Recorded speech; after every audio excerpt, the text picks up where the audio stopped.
Hello. I'm going to give you some impressions about Smiling Friends. What a good intro. This is great. Smiling Friends is an Adult Swim show. It's both brand new and also kind of old at this point. It's been a very strange situation in terms of how this show has been released, how it's been rolled out. They released some stuff, maybe the pilot. They released something for the show April 1st, 2020. And then they were saying that the full show was going to release in 2021. And then it didn't.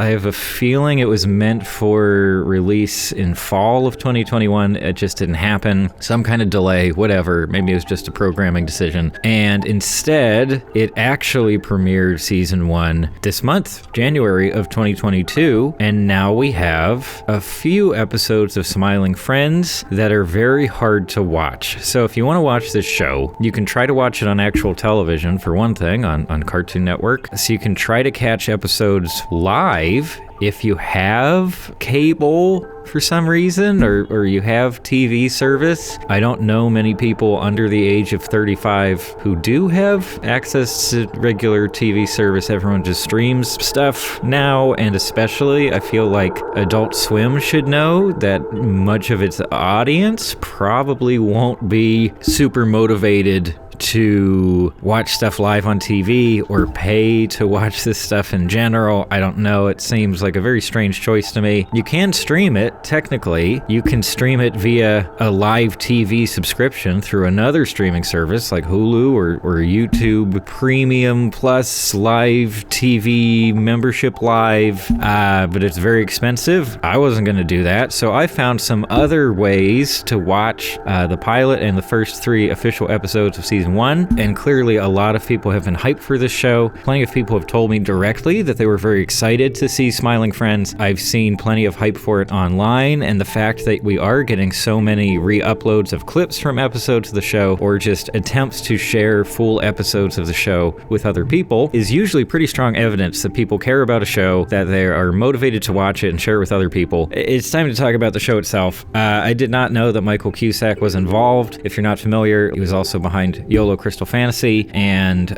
much more importantly to me, he was behind Bush World Adventures. Is it Bush World or Bushland? I talked about some of his work in my video on Australian animation.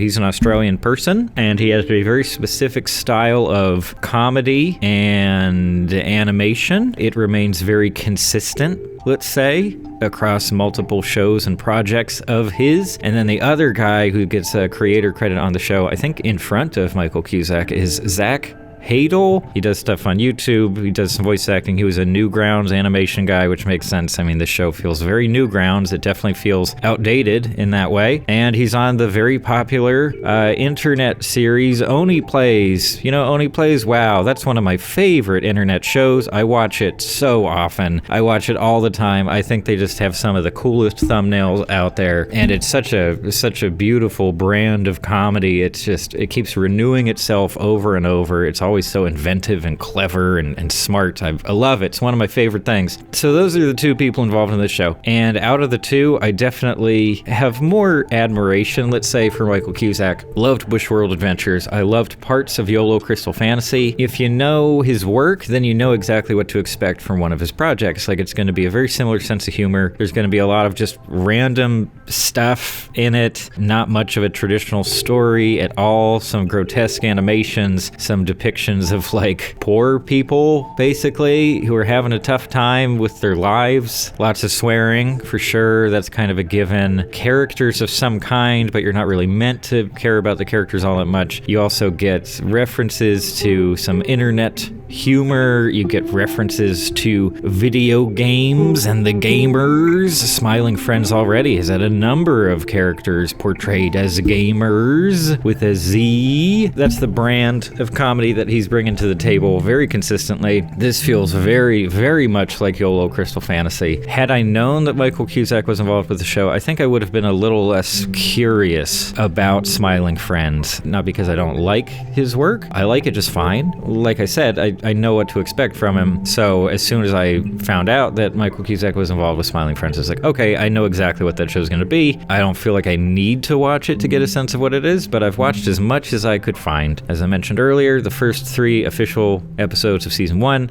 and also the pilot, which features a guest voice from Mike Stoklasa of Red Letter Media. I have plenty of thoughts on Red Letter Media that I'm not going to share right now. Okay, so the first 3 episodes, what do we have? We had Mr. Frog, we had Shrimp's Odyssey, maybe a reference to Abe's Odyssey, I guess. I never played that. I don't know it that well. And then the third one is a silly Halloween episode or special or something like that. So the premise of the show, if you're not familiar, Smiling Friends is a company, and their job is to make people smile. So you might assume from the premise, okay, it's going to be kids, but no, of course, this is an edgy show for grown-ups, or maybe just for children, but it presents itself as a thing for grown-ups. Yeah, so you get called the pilot, a guy is suicidal, and the Smiling Friends are trying to show him that life is worth living, and they do a very bad job of it. In general, the Smiling Friends are very incompetent. We got our main characters, Charlie and Pim, and then sort of their boss, whose name I forget. It's also kind of a workplace comedy at times, just because there's like a break room that we see, and sometimes they do things in the break room. That's kind of the hub of the show. Mr. Frog, he put a TMZ reporter in his mouth, so he's been canceled, essentially. Gonna ruin his life, but he's a terrible person. Shrimp, some guy called Shrimp lost his girlfriend Shrimpina and is broken up about it. And then the third episode, Spooky How Pim has to go get sticks for the fire at the Halloween party, and it turns into a horror thing, and a stop motion tree demon chases him back to the party, but then the tree demon is accused of wearing blackface and is very brutally dismembered and murdered and set on fire. So that's what we got in terms of story. Each episode is filled with plenty of violence, plenty of swearing, plenty of maybe Easter eggs or references, and there is a good deal of creativity here. Technically, that's something that I, will criticize plenty of shows for not being original or for not being willing to stray from sort of formulas that have proven to be successful, whether they're formulas for storytelling and animation or just the animation itself and character designs. Yeah, I mean, Smiling Friends it's different from those. It's different from a Disney Channel series. It's different from, the vanilla Cartoon Network shows, but it's really not that different at all from basically every other Adult Swim show that I can think of. I mean, it's definitely not as funny as Rick and Morty. We all know that. Rick and Morty's kind of a golden goose in terms of Adult Swim actually producing something that's really accessible and high quality and really well written. Smiling Friends feels a lot more like old school Adult Swim to me. Aqua Teen Hunger Force, Squidbillies in particular, slightly different brand of humor, but in terms of pacing and content and the overall tones of these shows, very, very similar. I guess I sort of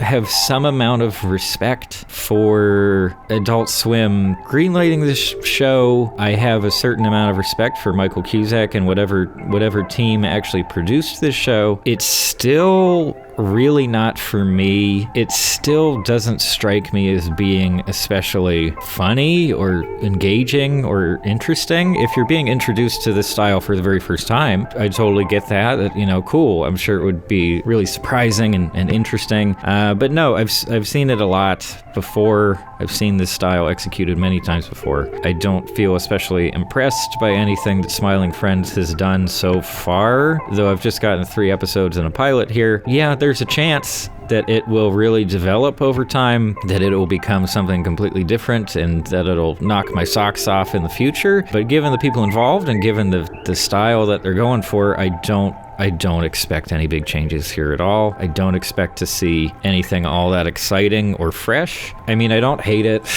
I don't actively hate it, but honestly, it's exactly what I expected it was going to be, and that doesn't make for the most engaging or exciting viewing experience to just have every expectation confirmed, especially when the initial expectations were a bit low. I don't know.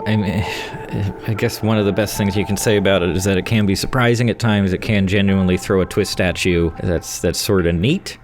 Even that stop motion tree, just seeing that gave some visual variety to that Halloween episode. But then it's sort of a weird paradox, isn't it? If you expect a show to keep throwing unexpected elements at you, then they stop being unexpected. So regardless of what each twist is, you're just like, oh yeah, this is just something they do. I guess I can't say that I'm disappointed because it does adhere so closely to what I expected. But I'm not hyped about it. It didn't change my perspective of the show and the people making it. If you like this kind of comedy, if you like Oni plays for some reason, you'll like this, probably. If you like old school Adult Swim, yeah, you might dig it. And if you like Michael Cusack, maybe just rewatch YOLO Crystal Fantasy. I don't know. I almost felt like there was more energy behind that one. There you go. Honestly, I really don't have too much else to say about it. But yeah, feel free to share your thoughts. I just feel like the energy has been drained from me. All this hype for Smiling Friends, and it's just this. That's all for now. Thanks for stopping by.